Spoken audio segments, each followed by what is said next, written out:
비유가 하나 등장을 하죠. 열매 맺지 못한 무화과 나무 비유가 있습니다. 예수님께서 말씀하신 거죠. 이 비유는 포도원에 한 사람이 있는데 그 포도원 주인이 포도원에 무화과 나무를 심었다 그럽니다. 포도원에 무화과 나무는 좀 의외죠. 포도원에는 무화과 나무를 심지 않습니다. 무화과 나무는 아무데나 심어놔도 잘 자라기 때문에 굳이 무화과 나무를 포도원에 심지를 않습니다. 특혜를 준 거죠. 더 많은 열매를 맺을 것을 기대하면서 말이죠. 근데 3년이 지나서 왔는데 3년 동안 아무 열매도 맺지를 못하는 겁니다. 그래서 포도원 지기에게 3년이나 이 포도원에다 이 무화과 나무를 심어놨는데 열매가 없으니까 그냥 찍어버려라 라고 얘기하니까 포도원 지기가 금년만 그대로 두십시오. 1년만 더 시간을 주십시오. 그러면 열심히 가꾸어서 열매가 있도록 하겠습니다. 그래도 열매가 없으면 그때 찍어버리십시오 라고 하는 비유를 예수님께서 하셨습니다. 이 비유를 말씀하신 의도가 뭘까요? 왜 이 비유를 말씀하셨을까요? 이 비유의 의도를 알려고 하면 이 포도원이 뭔지, 포도원의 주인은 누구를 가리키는지, 또 포도원 지기는 또 누구를 가리키는지, 또 3년은 또 뭐고 1년은 또 뭔지 하는 것들을 우리가 좀 생각을 해봐야 될 것입니다. 그래서 일반적으로 이 비유를 해석할 때 포도원의 주인은 하나님이시다. 그리고 포도원 지기는 예수님이시다.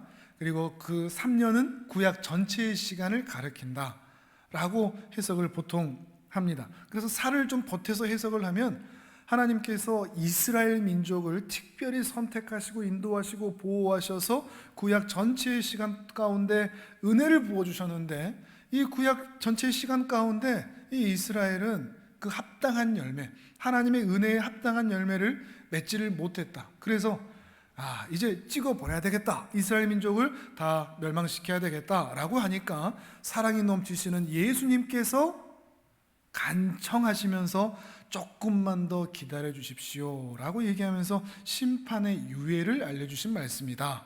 우리는 보통 이렇게 생각을 합니다. 이렇게 해석하면 또 은혜롭죠. 우리는 다 망할 수밖에 없었는데 예수님께서 그렇게 간청해 주셔서, 사랑이 넘치시는 예수님께서 간청해 주셔서 우리가 심판을 받지 않고 더욱 은혜를 받을 수가 있구나 라고 생각하면서 이 비유를 묵상할 때가 있죠.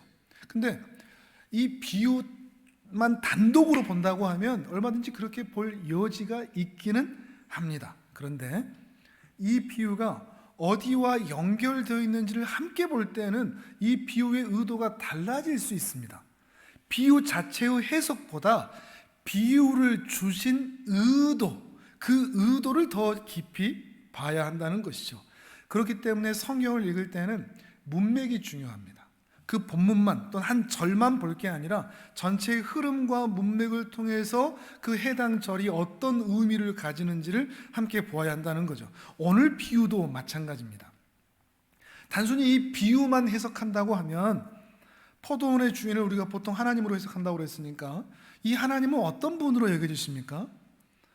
좀 무서운 분으로 여겨집니다. 어떻게요? 열매가 없으면 찍어내어 던지는 분으로 우리는 하나님을 생각하게 만드는 해석이 됩니다. 반대로 예수님은요? 예수님은 사랑이 철철철 넘치시는 분이죠. 그렇게 느껴질 수 있는 것이죠. 그래서 사람들이 구약의 하나님은 무섭고 두렵고 심판하는 분이고 신약의 하나님이신 예수님은 사랑이 많으신 분이다, 이렇게 해석하는 경향이 나타나는 겁니다. 근데 이것은 완전히 틀린 이야기입니다. 성경을 좀 가볍게 얕게 읽으신 분들은 구약의 하나님 좀 무섭기는 하지 하면서 제가 말씀드리는 이 해석에 대해서 급하게 또 공감하실 수 있는데, 조금만 더 자세히 읽어보면 구약의 하나님이 정말 무서운 하나님입니까? 그렇지가 않습니다. 사랑이 많으시고 은혜가 있으시며 노하기를 더디하시는 인자하신 하나님이시죠. 그 아들을 구원의 계획을 위해서 이 땅으로 내어보내주신 분이 누구시죠? 세상을 이처럼 사랑하사 멸망치 않게 하시려고 독생자를 보내주신 분이 누구시죠? 죄인들의 죄를 구원하시기 위해서 십자가에 그 아들을 달리게 하신 분이 누구십니까? 우리 하나님 아버지이시죠.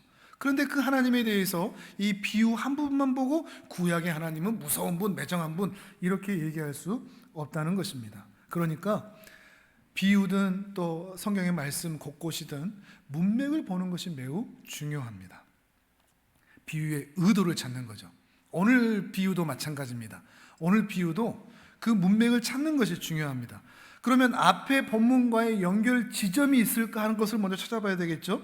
6절 시작을 어떻게 합니까? 6절을 한번 보시겠습니까? 6절 시작을 어떻게 하죠?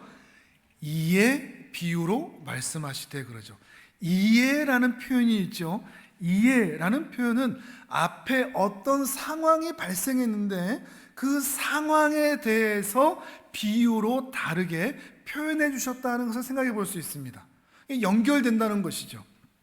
그러면 앞에 벌어진 상황이 무엇이고 그 상황에서 예수님께서 어떤 말씀을 하셨으며 거기에서 어떤 의도를 가지고 이 비유를 말씀하셨는지를 보는 것이 중요할 것입니다. 그 앞선 상황을 함께 보도록 하죠. 우리 1절부터 함께 보도록 하겠습니다. 1절 말씀을 같이 읽습니다. 1절 시작. 그때 마침 두어 사람이 와서 빌라도가 어떤 갈릴리 사람들의 피를 그들의 제물에 섞은 일로 예수께 아뢰니. 아멘. 예수님께서 갈릴리 지방을 다니시다가 전도하며 다니시다가 이제 예루살렘으로 전도하시면서 가시는 길이었습니다. 그 길 가운데 두어 사람이 왔다고 그러죠. 두어 사람이라고 그러니까 정확하게 몇 사람이라는 얘기 않고 여러 사람이 예수님께 나와왔다는 이야기입니다. 그런데 예수님께 나와서 이런 이야기를 전해주죠.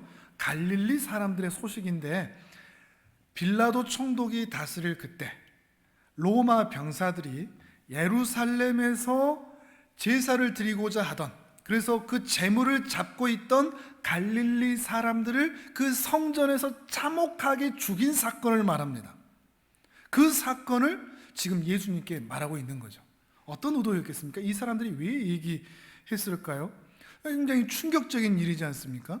어떻게 성전에서, 그것도 제사를 드리는데, 유대인들에게 이 두 가지가 너무나 중요한데, 성전과 제사가 중요한데, 그 순간에 로마 병사들이 와서 갈릴리 사람들을 죽였다니 이 대체 무슨 일인가 하는 것이죠. 오늘날에도 이 예배를 드리는 것에 대해서 코로나 사태로 인해서 정부가 이 예배를 금지하니 많이 이런 것 때문에 우리 기독교인들의 자존심이 사실 좀 많이 상했지 않습니까?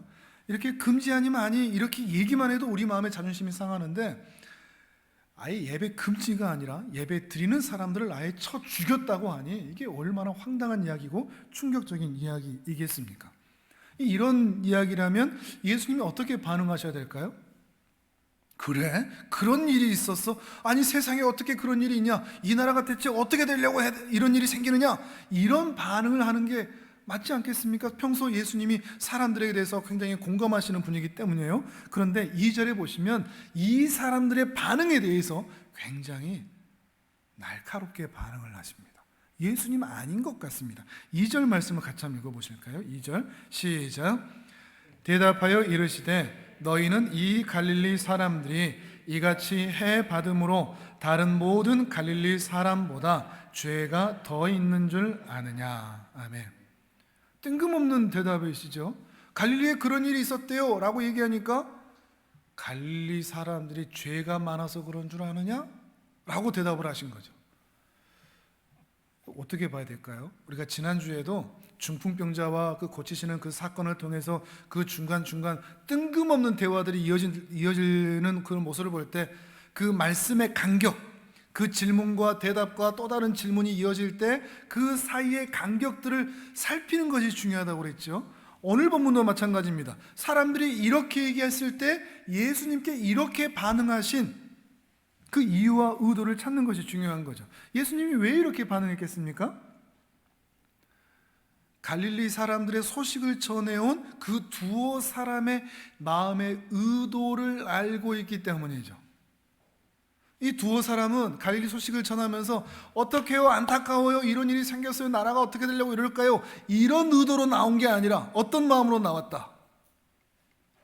그 갈릴리 사람들의 성전에서 죽었는데 그 사람들이 죄가 많아서 죽은 건 맞죠? 이런 의도로 나왔기 때문에 예수님도 그 사람들이 다른 갈릴리 사람들보다 죄가 많아서 죽인 줄 아느냐? 아니다! 라고 말씀을 하고 계시는 거죠. 예수님의 그 마음의 의도는 그 사람들의 내면을 정확하게 꿰뚫어 보고서 말씀하고 계시는 것입니다. 그들의 내면의 마음을 정확하게 보시는 것이죠. 이 사람들의 모습이 참 특이합니다. 어떻게 그렇게 참혹한 일을 당한 것에 대해서 같이 공감하는 게 아니라 그 사람들이 죄가 많구만 정죄하기에 바쁠까요? 근데 우리도 그런 것 같지 않습니까? 우리도 알지 못하는 사이에 그런 생각을 할 때가 있습니다. 어떤 사람이 불행한 사고를 당하거나 사건이 생기거나 질병에 걸렸다. 때로는 우리 자신에게 대해서도 어떤 사고를 당하거나 어떤 질병이 생겼으면 내가 무슨 죄를 지었나? 이렇게 생각할 때 있지 않습니까? 누군가 어떤 사건을 당하면 그 사람이 어떤 죄를 지은 거 아닌가? 갑자기 눈이 아프면 못 볼 것을 봤나? 갑자기 다리가 부러졌으면 못 갈 데를 갔나? 벼락을 맞았으면 벼락 맞을 짓을 했겠지라고 생각하는 마음들이 우리 안에 있는 것입니다. 주님께서는 지금 바로 그 마음을 들추어 내신 것이죠. 너희 안에 공감하는 마음이 전혀 없고 오히려 그들을 향해서 정죄하고 비난하는 그 모습이 무엇이냐 하는 것입니다. 그들이 더 많은 죄가 있어서 그들이 죽은 것이 결코 아니다 하는 것이죠. 근데 또 이어지는 말씀을 보면 또 뜬금없습니다. 너희는 왜 그렇게 정죄하느냐? 왜 이렇게 비난하느냐? 왜 사람들에 대해서 그런 마음을 갖느냐? 라고 말씀하시는 것이 아니라 회개해라, 너나 회개해라 이렇게 말씀을 하십니다. 3절을 같이 읽어보실까요? 3절 읽겠습니다. 시작. 너희에게 이르노니 아니라 너희도 만일 회개하지 아니하면 다 이와 같이 망하리라. 아멘. 갑자기 회개하라고 그러죠.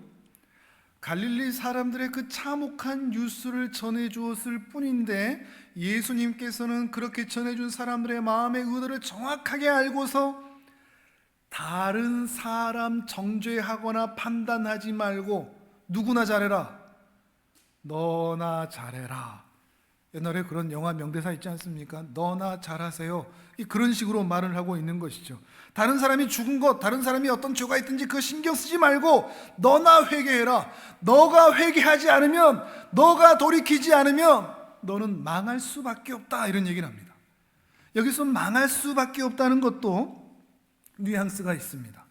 그저 너도 죽는다 이런 표현한 게 아니라 갈릴리 사람들이 죽었으니 너도 죽을 것이다 이렇게 표현하지 않고 너가 회개하지 않으면 넌 망한다 이렇게 표현하고 있습니다.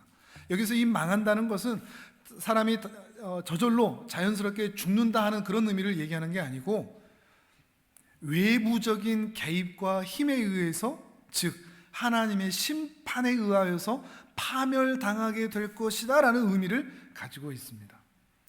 갈릴리 사람들이 죽었든지 어떠하든지 신경 쓰지 말고 너나 회개하고 돌이키지 아니하면 너는 하나님께로부터 심판을 당할 수밖에 없다, 섬뜩하게 경고하고 계신 것이죠. 그러면서 예수님은 강조하시기 위해서 또 다른 사건을 예로 드십니다. 그게 4절과 5절입니다. 4절과 5절을 우리 같이 읽어보도록 합니다. 시작. 또 실로암에서 망대가 무너져 치어 죽은 18사람이 예루살렘에 거한 다른 모든 사람보다 죄가 더 있는 줄 아느냐? 너희에게 이르노니 아니라 너희도 만일 회개하지 아니하면 다 이와 같이 망하리라. 아멘. 실로암 망대에서 망대에 치여서 18명이나 죽었다는 사건이 있었던 것 같습니다. 그런데 이 말씀을 똑같이 하는 걸 보면 이게 그 두어 사람만의 이야기가 아니라 예루살렘에서 실로암 망대에 치여 죽었던 그 18명에 대해서 그 두어 사람만이 아니라 이스라엘 사람 전체가 뭐라고 평가했다는 거죠? 그 18명 죄가 있어서 죽었구만 라고 수군수군했다는 겁니다. 그러니까 이 두어 사람만의 이야기가 아니라는 거죠. 이스라엘 전체의 이야기라는 것을 말씀하고 있는 것입니다. 사람들의 이러한 사고방식을 끄집어 내시는 것이죠. 망대에 깔려 죽은 18명이나 갈릴리 사람들이나 그 제단에서 죽은 갈릴리 사람들이나 그들의 죄가 어떤지 그들의 죽음이 어떠하든지 신경 쓰지 말고 너희들이나 또는 이스라엘 너희들이나 회개하고 돌이켜라. 그렇지 않으면 하나님의 심판을 당할 수밖에 없다. 나는 죽지 않았으니 나는 의인이네, 나는 괜찮네, 자신만만해 하지 마라. 경고하고 계시는 것이죠. 지금 이러한 상황은 지난 주일에도 중풍병자 그 상황을 다들 바라보면서 다들 중풍병자를 고치나 못 고치나 이것만 다들 생각하고 있는 그때 죄 사함에 대해서 말씀하시면서 화제의 전환을 했다고 그랬죠. 중풍병자 고치나 못 고치나 그 사람만 받아보다가 바로 자신의 죄 사함에 대해서 생각하도록 한 것이죠. 여기도 마찬가지입니다. 지금 다 시선이 밖을 향해 있습니다. 갈릴리 사람들, 그들의 죄, 그들의 죽음, 예루살렘 실로암 망대에 죽은 그 18명, 그들의 사건, 그들의 사고, 그들의 죄, 이것만 생각하고 있는데 자기 자신을 향해서 시선을 돌리게 하는 겁니다. 화제의 전환을 일으키는 거죠. 생각의 전환을 일으키는 것입니다. 그들 신경 쓰지 말고 너의 죄와 너의 회개를 생각하라 하는 것입니다. 근데 이게 참 고치기 힘든 질병입니다. 사람들은 자기를 잘 모릅니다. 자기가 얼마나 죄인인지. 자기에게 냄새나는 것을 자기는 못 맡습니다. 근데 옆에 사람은 알죠. 제가 코 곤다는 것을 저는 모릅니다. 근데 아내가 며칠 전에 그러더라고요. 코 고는 소리 때문에 잠을 못 잤다고. 아니 나같이 좀 괜찮게 생긴 사람이 코를 곤다? 안 어울리는 것 같은데? 근데 저는 모르는 거죠. 제가 코를 고는 것을, 코를 고는 것을 말이죠. 우리 자신이 그런 것 같습니다. 심각한 질병입니다. 내 죄에 대해서 우리가 깊이 묵상하고 생각하고 돌아보지 않는 것에 대해서 모릅니다. 그런데 누구 죄는 잘 보입니까? 내 밖에 있는, 내 옆에 있는 사람들의 죄와 고난과 질병과 그들의 실수는 잘 보이는 것이죠. 이것이 우리의 모습입니다. 본성인 것이죠. 본능적으로 자기의 죄인에 대한 의식은 피하는 것입니다. 그래서 자기의 죄의식, 이것들을 피하고 숨기기 위해서 늘 다른 사람을 정죄하는 것으로 달려갑니다. 내 죄를 숨기기 위해서 다른 사람을 정죄하는 거죠. 또 유대인들의 습관을 보면 자기의 죄와 자기 연약함을 숨기기 위해서 열심으로 합니다. 하나님 앞에서 내 죄가 드러나지 않게 위해서 열심히 행하는 거죠. 그러니까 율법을 열심히 지킵니다. 금식을 하고 기도를 하고 11조를 하는 행함으로 그 모든 죄를 덮으려고 하는 것입니다. 이건 오늘날에도 똑같습니다. 우리도 우리의 연약함과 우리의 부족함과 우리의 죄를 숨기기 위해서 자꾸 다른 사람을 공격합니다. 내 죄가 드러나기 전에 빨리 공격하려고 하죠. 거기다가 내 죄와 연약함들을 숨기기 위해서 우리도 열심을 내려고 합니다. 열심을 내도 대충 하면 안 됩니다. 열심히 해야 됩니다. 그렇게 잘해야, 우리의 생각 가운데 있는 것, 잘해야 하나님이 나를 예쁘게 봐주시고 구원해 주시고 죄도 용서해 주시고 사업도 잘 되게 하시고 건강도 있게 하시고 복도 받게 하신다라고 생각을 하는 거죠. 근데 반대로 못하면, 잘못하면 하나님께 나올 수도 없고 죄 용서도 받을 수 없고 구원도 받을 수 없고 예배도 드릴 수 없고 복도 받을 수 없고 은혜도 누릴 수 없다, 이렇게 생각하는 것입니다. 우리 안에 깊이 잠재되어 있는 의식입니다. 그 사단은 계속 그것을 찌릅니다. 잘해라, 잘해야 하나님의 은혜를, 구원을 받을 수가 있다는 것이죠. 못하면 하나님의 은혜를 받을 수 없다는 것입니다.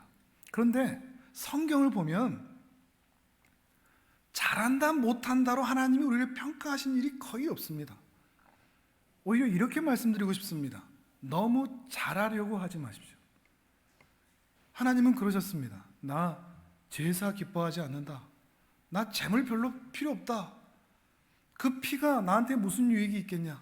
나는 듣는 것을, 내 말을 더 잘 듣는 것을, 내 말을 더 순종하는 것을 나는 더 기뻐한다. 나는 상한 마음으로 내 앞에 나오는 걸 더 기뻐한다.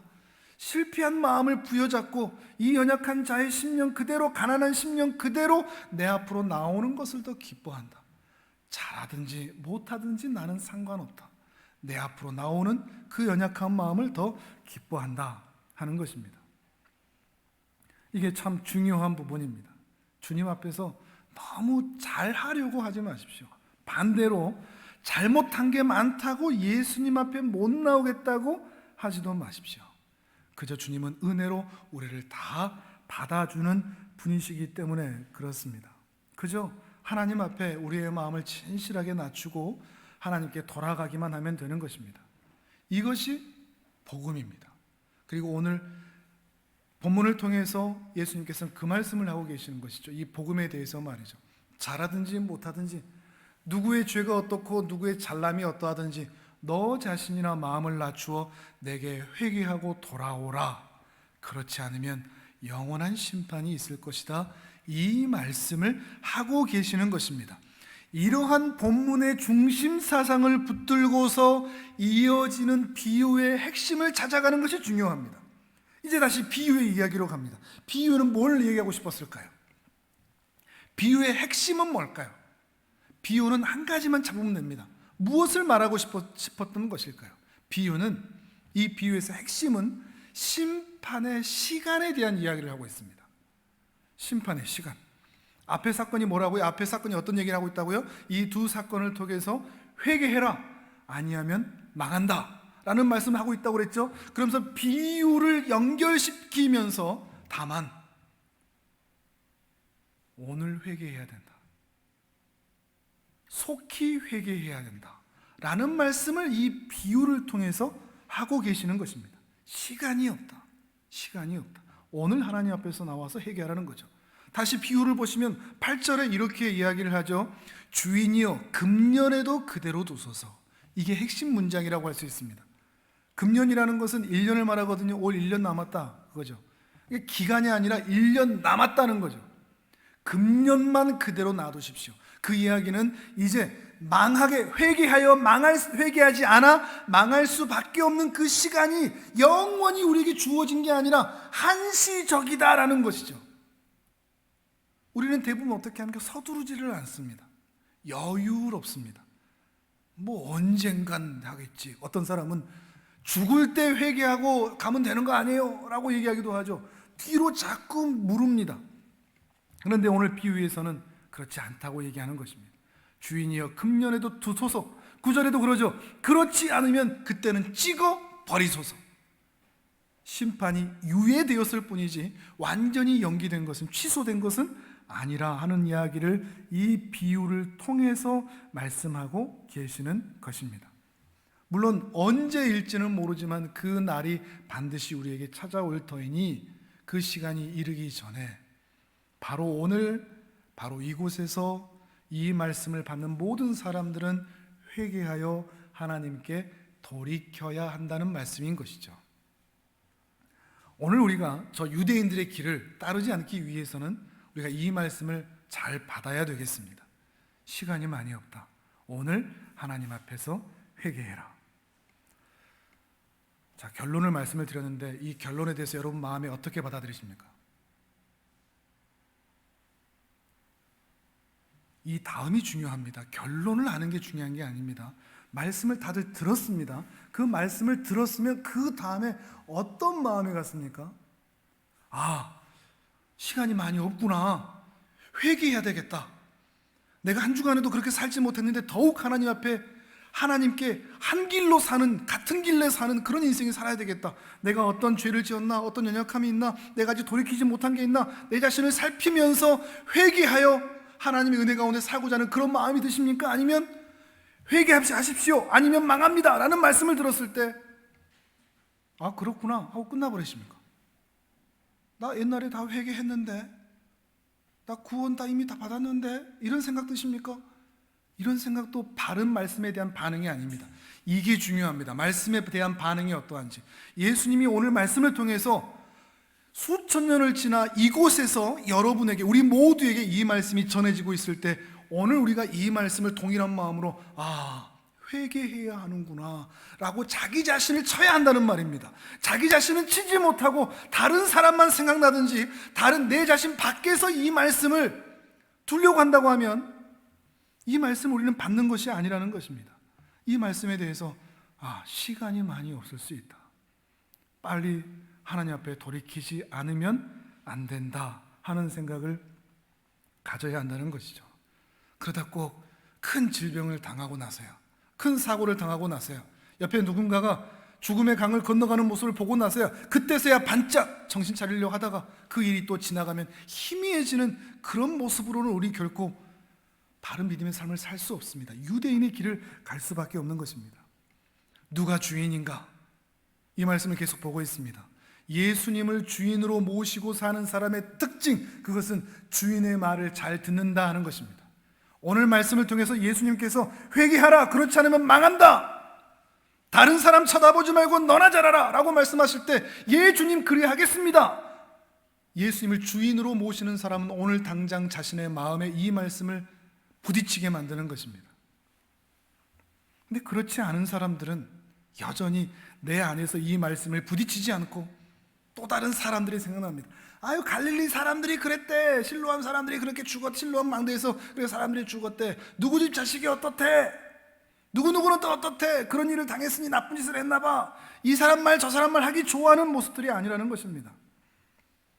오늘 주님이 말씀하십니다. 시간이 많지 않다. 회개하고 속히 돌이켜라. 옆에 사람 돌아볼 여유가 없다. 너 자신이나 돌이켜라. 하나님 앞으로 속히 나오라. 회개하라 그럽니다. 회개한다는 것은 1차적으로는 우리가 알듯이 뉘우치고 반성하고 우리의 잘못을 인정하는 것이죠. 근데 이거는 기독교에만 있는 모습은 아닙니다. 다른 종교에도 이런 회개의 모습들은, 뉘우치고 반성하는 모습은 종교가 아니어도 윤리도덕적으로 다 있는 거죠. 1차적으로 내 잘못을 인정합니다 정도로 끝나지 않고 회개는 그 다음 차원이 있습니다. 방향을 아예 트는 겁니다. 세상을 향해 있던 내 모습, 회개해라는 이 말씀을 통해서 우리는 그것을 적용하는 거죠. 여전히 내 마음 가운데 세상을 향해 있지 않았나, 욕망을 따라가지 않았나 하는 모습을 보면서 다시 돌이켜 하나님 앞에 서는 것을 말합니다. 그건 역시도 회개입니다.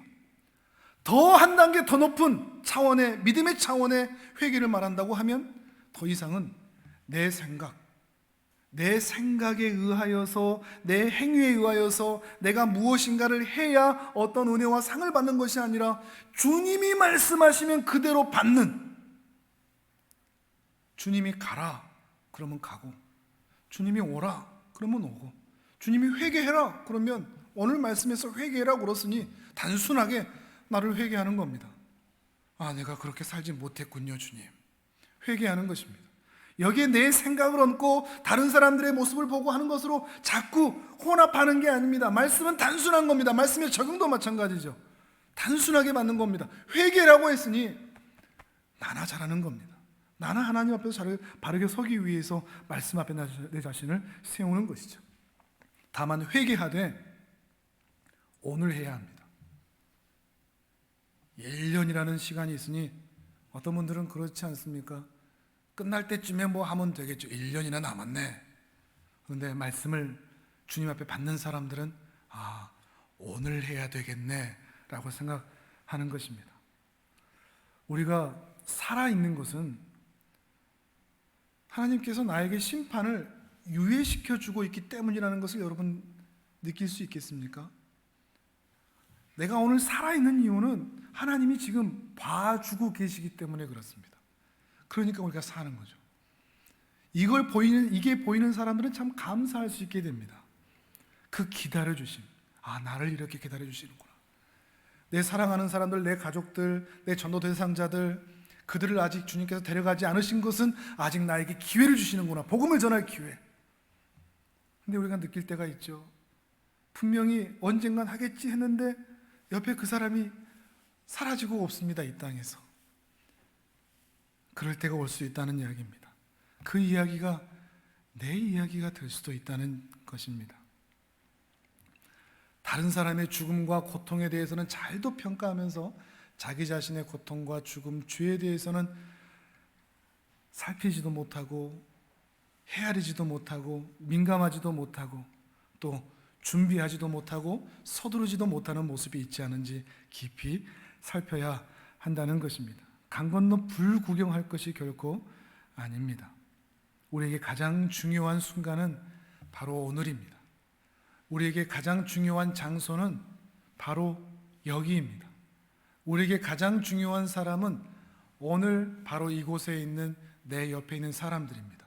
오늘 우리가 해야 할 가장 중요한 일은 오늘 내 옆에 있는 사람들을 사랑하며 살아가는 것입니다.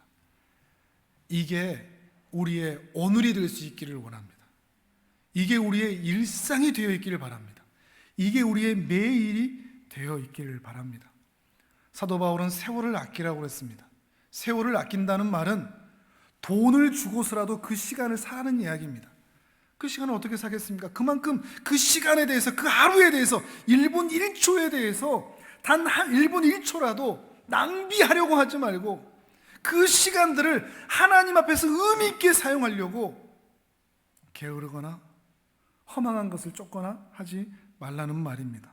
세월을 아끼라 했습니다.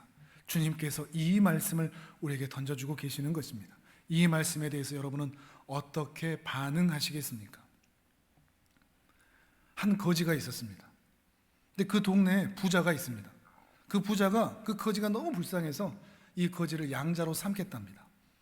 그래서 네가 가지고 있는 거 다 버리고 우리 집으로 와라. 이제 우리 집에서 살아라.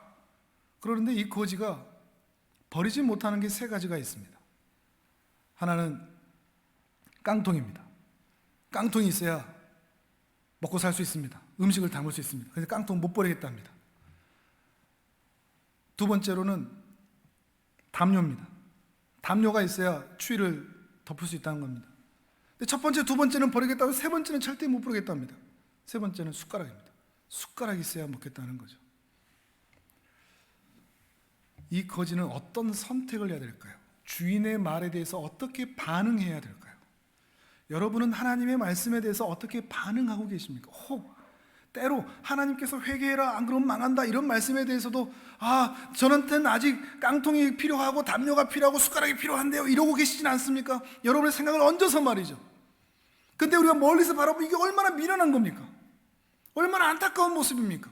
더 나은 것이 그 집에 가면 있는데 왜 우리는 그것들을 붙잡고 하나님의 말씀에 대해서 단순하게 반응하지 못하고 우리는 그렇게 살아가고 있을까요?